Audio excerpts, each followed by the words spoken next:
Hey, it's Komori, and today we're going to be making Futaba's maid outfit. This is the maid costume from the Persona 5 DLC, and even though I'm making specifically Futaba, I will mention along the way the things you can do to make the maid outfit for the other characters. The main difference being that Futaba's maid outfit is red and white, while some of the other characters, for example, Anne has a red and white plaid instead of the red fabric, and Haru has a red fabric with white dots on it. So you can just alter the material to fit whichever character you're going to be. And for the pattern, I'm going to be using Cut-Sew number 23. It's their Maid Cafe pattern. And I'm going to be altering it so that it matches the design of the Persona maid outfits by changing the colors that I use so that it's going to look like the apron is a separate piece even though it's going to be connected to that top portion. So I'll show you along the way, and we're going to be starting with the dress itself, and the apron is going to be in another video, so keep an eye out for that. Cut the bodice pieces out of the white fabric. Then we're going to sew the darts as indicated on the pattern pieces.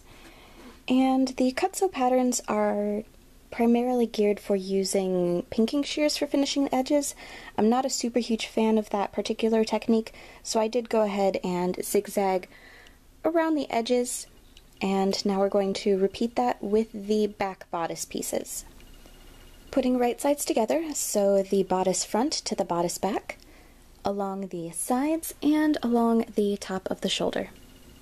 Next it's time to move on to the yoke front. You cut the piece out of some white fabric.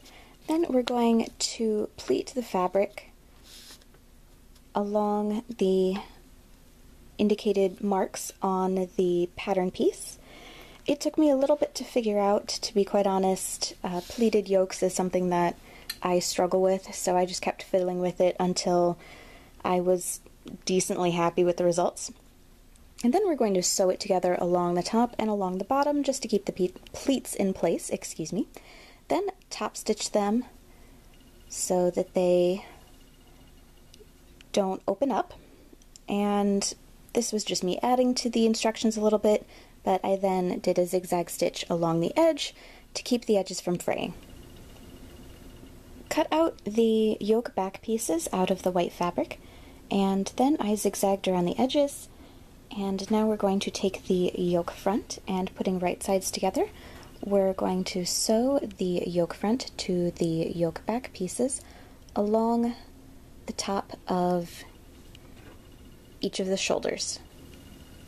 Putting right sides together, sew the yoke onto the front of the bodice. Cut out 4 of the collar pieces out of the white fabric, and on 2 of them, we're going to add some fusible interfacing to give them a little bit more stability.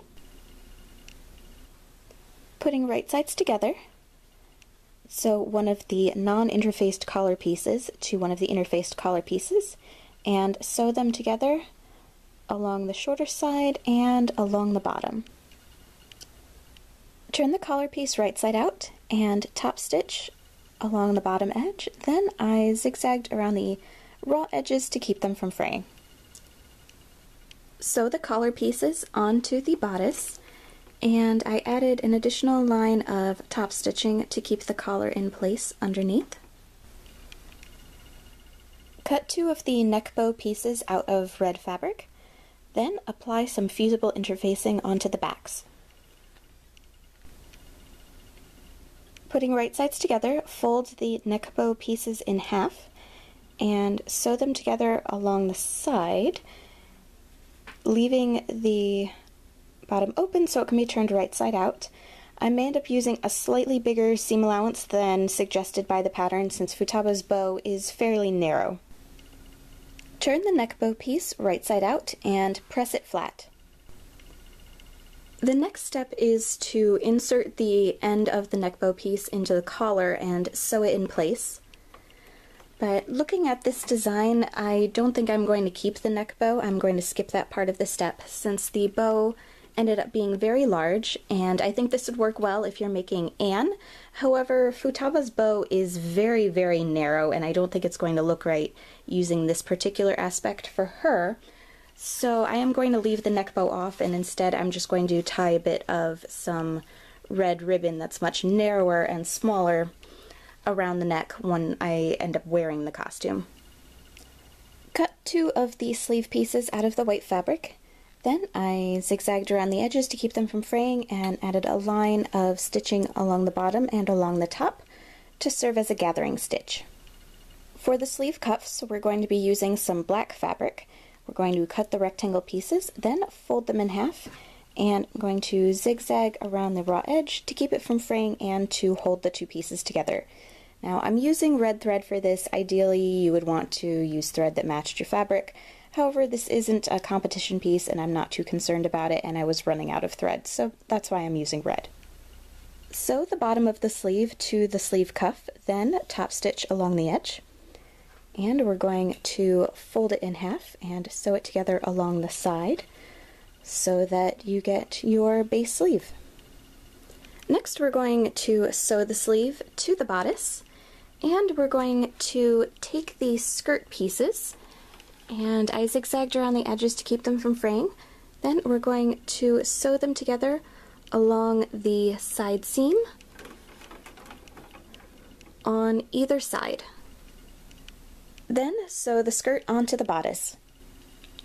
The pattern calls for finishing the edge of the skirt with some bias tape. However, I decided to use some ruffle lace trim because it matched more with Futaba's design.